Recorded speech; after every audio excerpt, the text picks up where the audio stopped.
Nafikiri matayarisho zaidi ilikuwa ni recovery kwa sababu tumetoka kucheza siku mbili nyuma.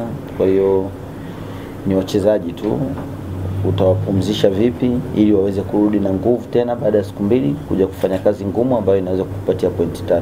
Hilo ndio kubwa. Mashabiki wa Dodoma kwa kweli wamekuwa wanatusapoti sana na wanajua hii ni timu yao. Kwa hiyo nafikiri kesho ni nafasi kwao tena nyingine, maana wao ni mchezaji wa 12.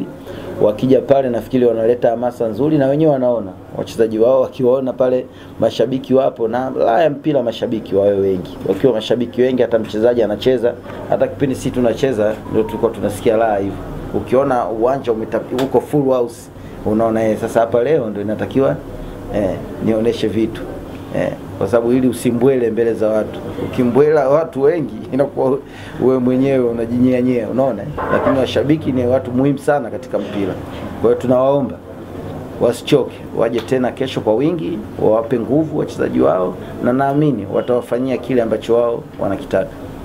Kwa sasa hivi kwa namna ambavyo ipo timu yetu imekuwa na mwendelezo mzuri kwenye mechi hizi zilizopita, na lengo kubwa ni kuweza ku-maintain hii hali tuliyokuwa nayo. Tumefungwa mechi na Tanzania Prison, ni sehemu ya mchezo, ndo ligi.